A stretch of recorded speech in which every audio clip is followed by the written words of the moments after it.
सभी को नमस्ते जी, प्रणाम। आशा है आप सभी अपने परिवार सहित पारिवारिक रूप से, शारीरिक रूप से, सांस्कृतिक रूप से, आर्थिक रूप से स्वस्थ होंगे, अच्छे होंगे। और मैं आशा करता हूँ कि आप सब ऐसे ही बने रहिए और अपने को बढ़ाते हुए, अपने पर काम करते हुए, नित नवीन नवीन उपलब्धियां हासिल करते हुए, जिससे आपका परिवार, आप स्वयं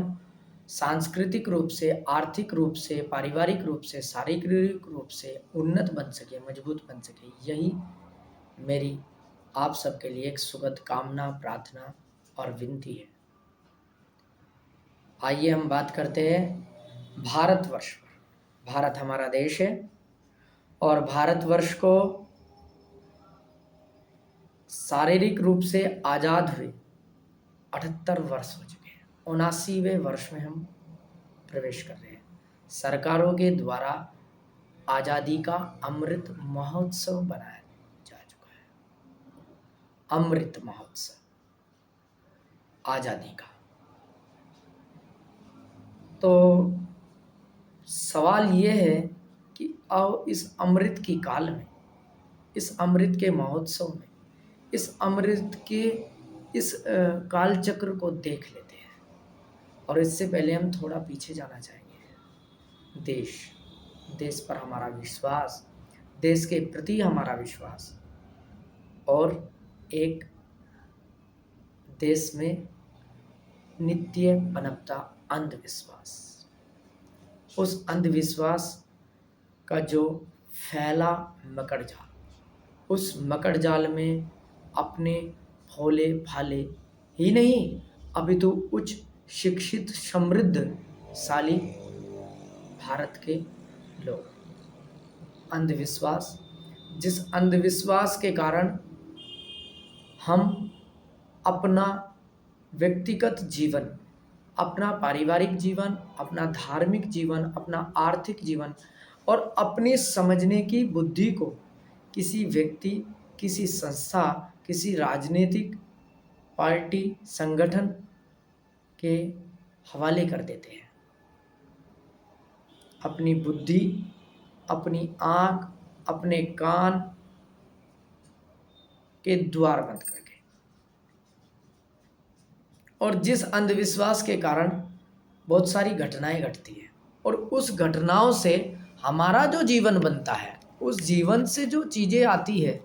वह हमें बड़ा दुखी देती है। और जब वह दुख होता है तब हम व्यथित होते हैं, पीड़ित होते हैं और तब हम जागरूक होने के प्रयास करते हैं। लेकिन जैसे जैसे वह दुख हमारे से दूर चला जाता है, एक नया अंधविश्वास का नया मकड़जाल नए नैरेटिव के साथ हमारे सामने आता है और हमारे ही देश के लोग उसमें फंस जाते हैं। कहा जाता है कुछ लोगों के द्वारा जिन्होंने भारत और भारत की संस्कृति, भारत की सभ्यता, भारत के इतिहास को किसी राजनीतिक पार्टी या अपने अपने जिस कथित सामाजिक संगठनों से और कथित संविधान रक्षक संगठनों से जानकर यह लोगों को जनाया है कि भारत में अंधविश्वास 70 साल की इस आज़ादी के काल में ही समाप्त हुआ है, या भारत में अंधविश्वास मुसलमानों के पहले था, अंग्रेजों के पहले था। मुसलमान और अंग्रेज तो इतने वैज्ञानिक बुद्धि के शासक हमारे ऊपर आए कि उन्होंने तो हमें बता दिया क्या कि पृथ्वी गोल नहीं है, पृथ्वी कैसी है, चपटी है। उनके सिद्धांत दर्शनों ने तो हमें यहाँ तक बता दिया। और हमारे उन भोले भाले लोगों को जिन्होंने उनके उस मत में किसी भी प्रकार से परिवर्तन किया, उन्होंने उसको माना और उसका प्रचार प्रसार किया। और आज उनकी जो बढ़ती हुई पीढ़ियां है उस सिद्धांत, उस दर्शन के लिए लड़ रही है, ऐसा बताया गया है। लेकिन अगर हम बात करें, 70 साल हो चुके हैं, देश हमारा शारीरिक रूप से आजाद हो चुका है। ये अलग बात है कि शिक्षा में और न्याय व्यवस्था में तंत्र अभी भी ब्रिटिश या अंग्रेजों का ही बनाई हुई वही की वही व्यवस्थाएं हैं। ये अलग बात है। और इस व्यवस्था को हमने अपना इतना बढ़िया मित्र मान लिया है, इसी में ही हम इस देश के समाधान और समस्याओं का उपाय चाहते हैं। यह भी हमारा बड़ा अंधविश्वास है और इस अंधविश्वास को हम समझने का प्रयास नहीं करते हैं। अपने तथाकथित संविधान रक्षक और जो इस देश का इतिहास संविधान के ही बाद से मानते हैं, उस देश का अस्तित्व केवल और केवल इन 70 सालों से ही मानते हैं, या इसका जो निर्माण, इसका जो इसकी प्रक्रिया है, जो इसका विकास है, वो इन्हीं 70 सालों में या मुसलमानों या अंग्रेजों से उनका क्या प्रेम रहा है, उनके बाद ही वे मानते हैं कि हमारे लोग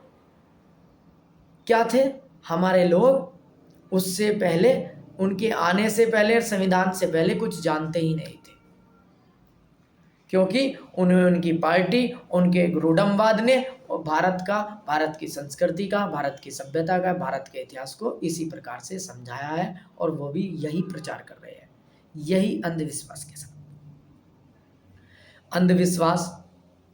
अंधविश्वास इतना भयंकर स्थितियों में पहुंच चुका है कि हमें लगता है केवल और केवल कुरीतियों को मान लेना ही अंधविश्वास है। लेकिन इस अंधविश्वास का जो मकड़ जाल है वो बहुत सारी परतों के साथ जुड़ा हुआ है, जिससे हम लोग अभी तक भी अनजान हैं। हमारे देश की शिक्षा, हमारे देश का न्याय तंत्र, हमारे देश की व्यवस्थाएं इस ऐसे ऐसे अंधविश्वास से हमें कैसे छुड़ा सकती है। उस शिक्षा तंत्र में, उस न्याय व्यवस्था में उसका कोई यथार्थ समाधान नहीं है। अभी तो जो अंधविश्वास को करते हैं, उन्हें पकड़ लेने के बाद वो जागरूक होने के लिए तो प्रचार प्रसार करते हैं, उन पर कुठाराघात भी करते हैं, लोगों को कहते भी है कि इस प्रकार के अंधविश्वासों में आखिर हम कब तक रहेंगे। और जब इस प्रकार की व्यवस्थाएं आकर खड़ी होती है, तब भी हम कहते हैं कि नहीं जी, मैं अंधविश्वासी नहीं हूं, अमुक व्यक्ति ही अंधविश्वासी है। आज मैं एक ऐसे ही अंधविश्वास की बात कर रहा हूं, हालांकि अंधविश्वास की बहुत सारी परतें हैं। सनई सनई जैसे जैसे आपका समर्थन मिलेगा, मैं उन सब अंधविश्वासों पर बात करूंगा। लेकिन हम बात करते हैं एक अंधविश्वास के कारण एक इतना बड़ा साम्राज्य खड़ा कर देना, और उस साम्राज्य में देश के उच्च स्तरीय राजनीतिक घरानों का सम्मिलित होना, उनकी महिलाओं और बच्चों का सम्मिलित होना, देश के उच्च स्तरीय पदासीन जो माने जो एक जिले का अधिकारी होता है, आईएएस और आईपीएस अधिकारियों के घरानों का उस अंधविश्वास में सम्मिलित होना, उस अंधविश्वास को समर्थन करना, उस अंधविश्वास में आकंठ होकर डूबे रहना, अपनी बुद्धि और विवेक को एक तरफ कर देना, उस अंधविश्वास में रहकर समर्थन करना, और जो महिलाओं की जो संरक्षिका होती है, उनके हितों की आवाज उठाती है, वो महिला आयोग भी उस अंधविश्वास का शिकार हो जाता है। और आपको नहीं लगता कि यह अंधविश्वास का शिकार होना और इस तरह के अंधविश्वासों का जो मकड़जाल भारत में बुनकर खड़ा करा गया है या खड़ा हो रहा है, उसमें इन तथाकथित जो अम्बेडकरवादी और जो तथाकथित जो संविधान रक्षक है, इन्होंने जो 70 साल में बनाया है, इनकी कौन से अनुच्छेद की, कौन सी धारा में उस अंधविश्वास के उस भीतर और बाहर से रक्षा करने की वह निधि, वह विधि, वह नीति मौजूद है। समाधान है कि पता चला कि अन्य अन्य प्रकार के, अगर कोई इस प्रकार का नैरेटिव गढ़ता है जिससे एक महिला की अस्मिता को ठेस पहुंचती है, एक महिला का अपमान होता है, किसी परिवार के साथ में एक दुर्दांत घटनाएं घट जाती है अंधविश्वास के कारण, उनको सजा और न्याय का हो सकता है, लेकिन भीतर और अभ्यंतर उस विवेकशीलता को जागृत करने की वो हमेशा रहने वाली बुद्धि, और उस बुद्धि को बनाने का शिक्षा तंत्र और वह विधि और वह न्याय सम्मत व्यवस्था है। भारत के अंदर महाराष्ट्र में नासिक पड़ता है, आपके वीडियो पर, आपके सोशल मीडिया के माध्यम से, आपके टीवी पर न्यूज़ के माध्यम से, आपके फेसबुक पर, आपके व्हाट्सएप पर इस तरह के यह घटना प्रचारित हो रही है कि वहाँ एक अशोक खरात नाम का तथाकथित ज्योतिषाचार्य, जो स्वयं को शिव या हिंदुओं का ठेकेदार, या कहते हैं कि वो उन महिलाओं को उनके पति की आकस्मिक मृत्यु से बचाने के पीछे उसने जो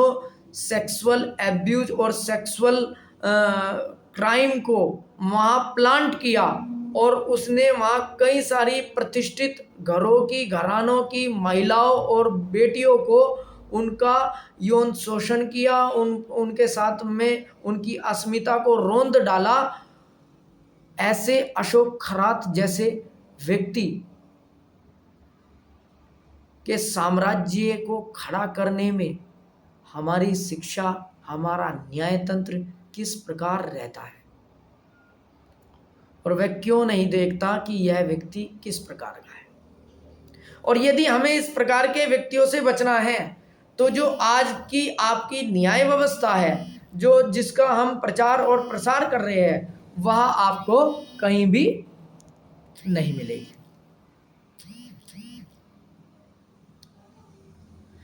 उसका जो उपाय होगा, उसका उपाय तो आपको वहाँ उस प्राचीन, अत्याधुनिक और वैज्ञानिक और मानवीय और सबकी उन्नति में अपनी उन्नति समझते हुए सबके साथ यथा योग्य सत्कार सम्मान करना, असत्य को छोड़ देना और सत्य को ग्रहण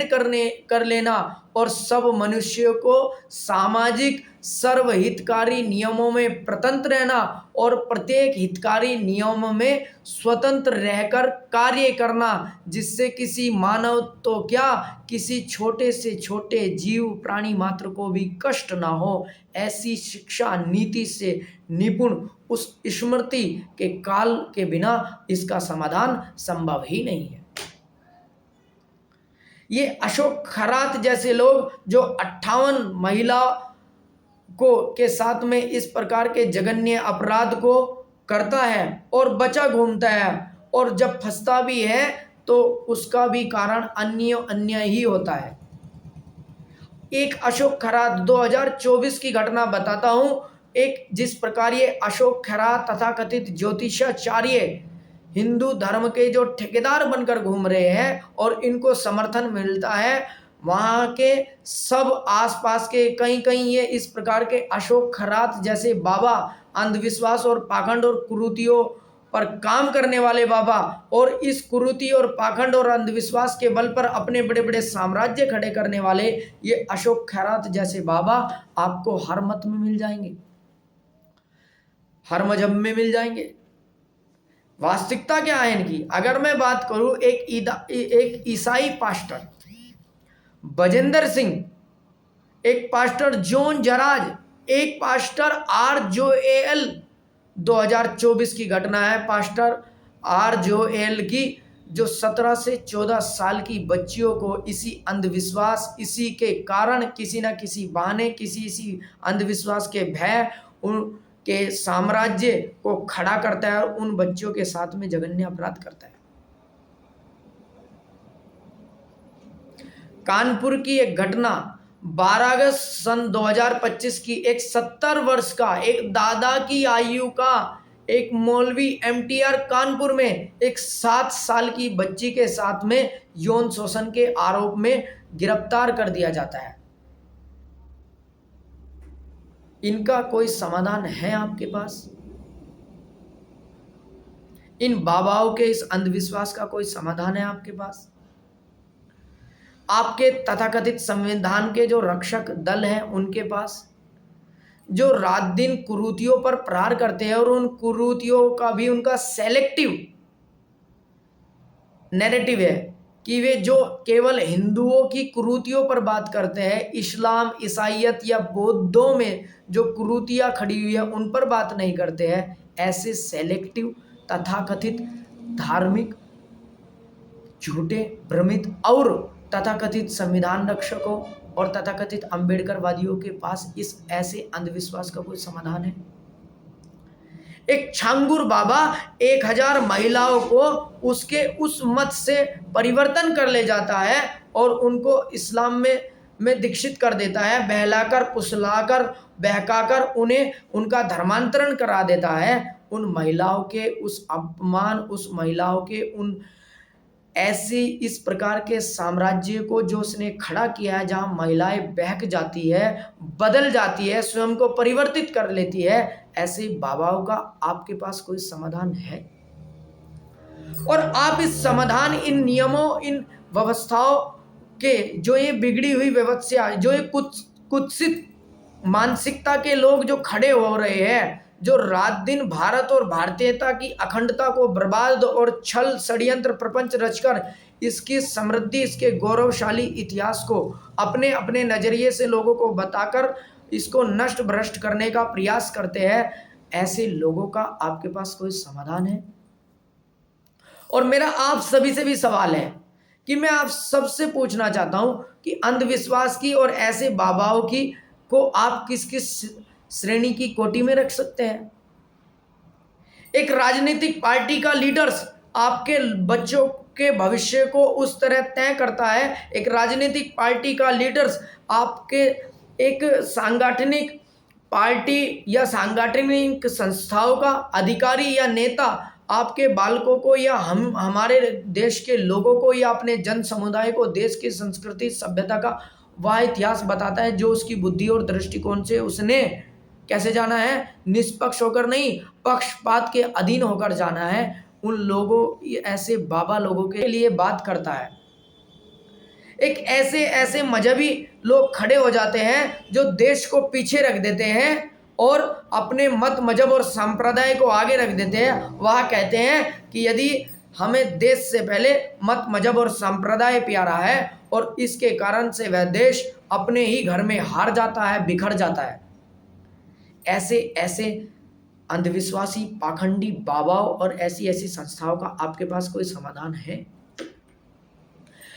75 वर्ष में आजादी का अमृत महोत्सव मनाया है, लेकिन अशोक खरात जैसे, पास्टर बजेंद्र सिंह जैसे, पास्टर जॉन जराज जैसे, पास्टर O.R. जोएल जैसे और 70 वर्षीय मौलाना MTR कानपुर जैसे लोग इस देश के अंदर आज भी है। क्या यही भारत का अमृत काल है? और आप देखना, अशोक खरात और इन लोगों के साथ में वे लोग जुड़ते हैं जो इस ही संविधान के अंतर्गत या इस देश के उस जो शिक्षा का जो तंत्र है उसके माध्यम से पढ़ते हैं, बढ़ते हैं और बनते हैं, कुछ ना कुछ बन जाते हैं। डॉक्टर बन जाते हैं, इंजीनियर बन जाते हैं, न्यायाधीश बन जाते हैं, IAS PCS बन जाते हैं, IPS अधिकारी बन जाते हैं, बड़े बड़े राजनेता बन जाते हैं। वह भी इस ऐसे मकड़ जाल में फंस जाते हैं। अमृत का काल चल रहा है, अमृत का सुनहरा काल चल रहा है, लेकिन हमारे आम जब ऐसे ऐसे बड़े बड़े समझदार IAS PCS और राजनीतिक पॉलिटिकल घरानों के बच्चे और महिलाएं इन ऐसे ऐसे पाखंडी बाबाओं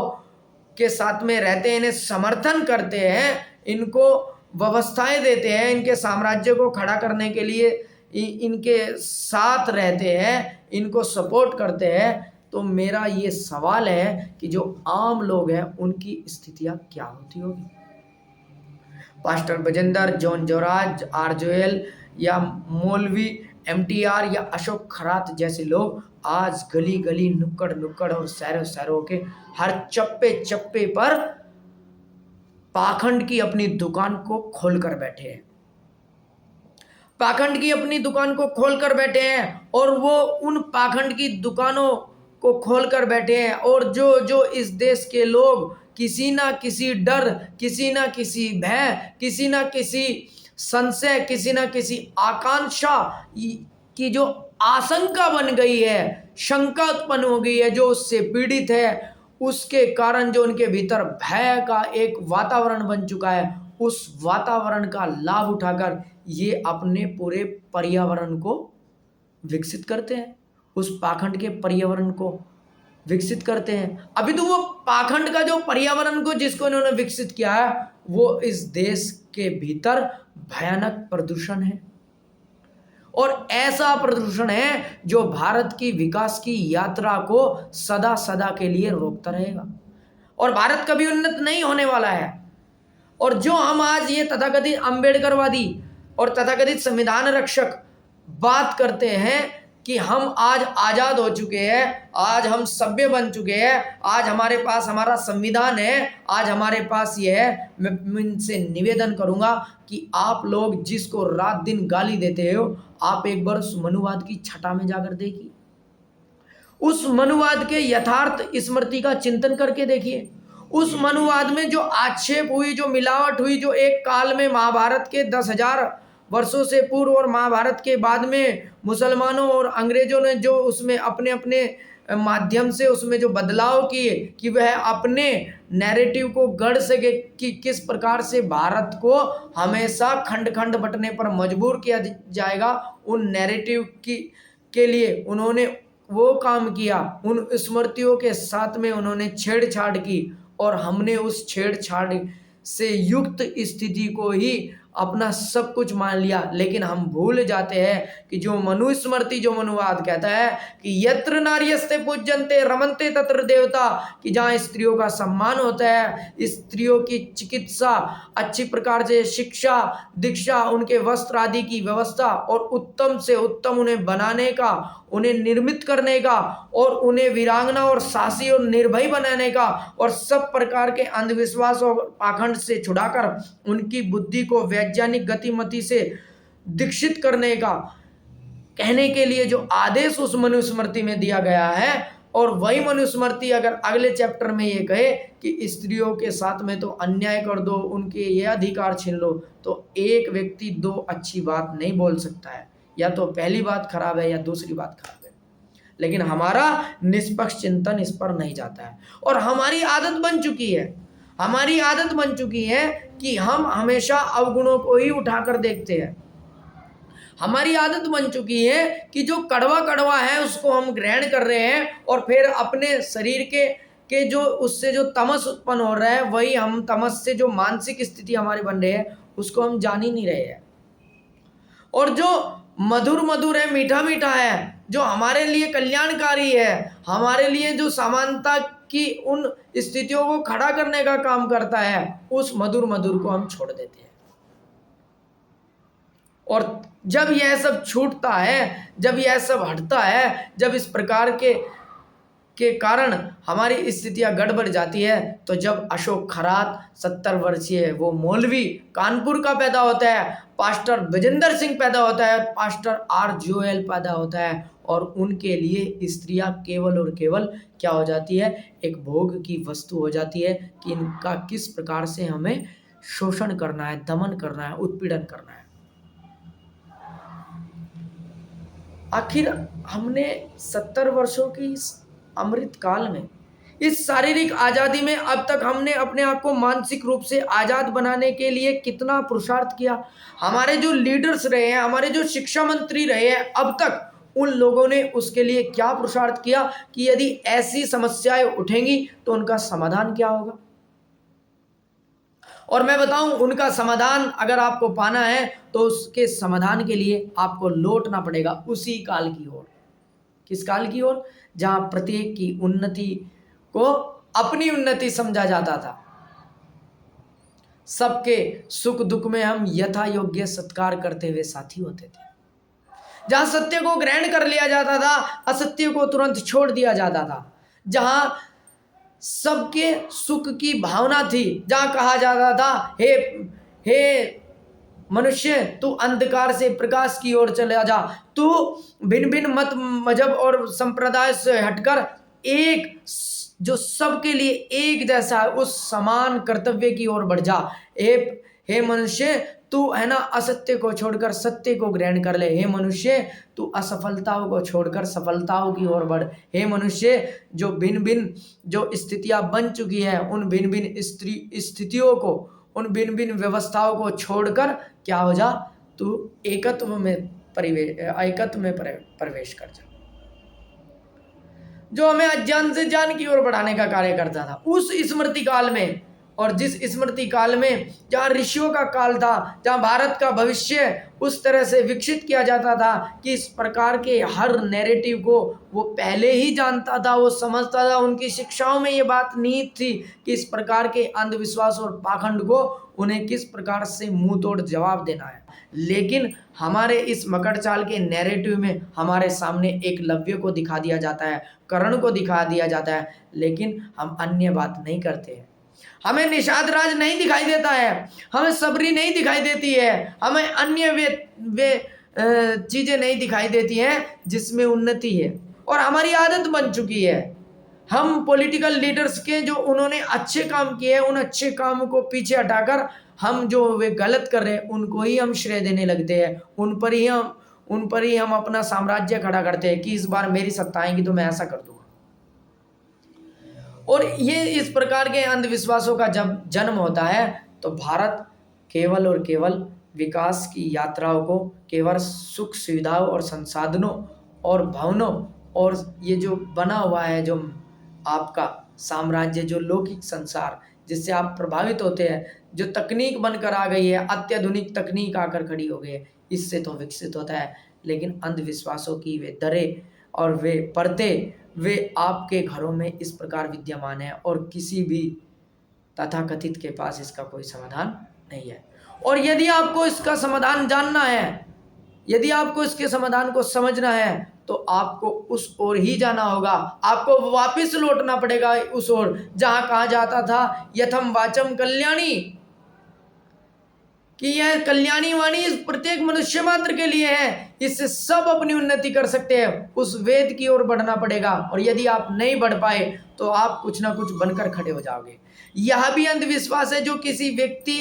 को देखकर अपने आप को आस्तिक बना लेता है और नास्तिक बना लेता है। उसने ना आस्तिक बनने के लिए कुछ शोध और सर्च किया, ना बुद्धि लगाई, और ना उसने नास्तिक बनने के लिए कुछ शोध किया या सर्च किया या बुद्धि लगाई, वो केवल प्रभावना से ही बनता है। यह भी अंधविश्वास है। अंधविश्वास की कई परतें हैं।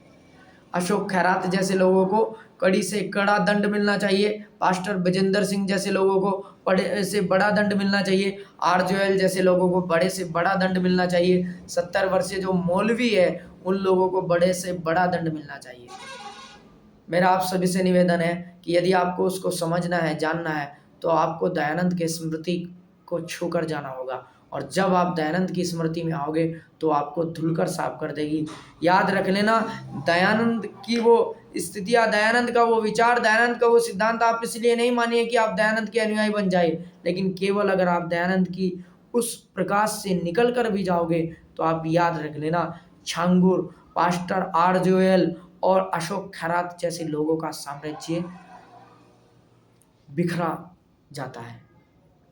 बिखर जाता है, उनके पास तक आने की स्थितियां ही नहीं बनती है। इसलिए मेरा सभी से ये निवेदन है, अपने सत्य को जानिए, पहचानिए, अपने घर की स्त्रियों को समझिए, उन्हें सुनिए और अपने घर के बालक को देखिए और इस प्रकार के पाखंडों और अंधविश्वासों से दूर रहिए। और अगर आप इसका समुचित समाधान चाहते हो तो आपको ऋषियों के स्मृति काल के उन सत्यार्थ प्रकाश आदि ग्रंथों की ओर लौटना पड़ेगा ताकि आप सत्य को जान सके, सत्य को समझ सके और सत्य को स्थापित कर सके। आप सभी का धन्यवाद। पुनः फिर मिलेंगे एक नई वीडियो के साथ, एक नए किसी विषय को लेकर। धन्यवाद, नमस्ते।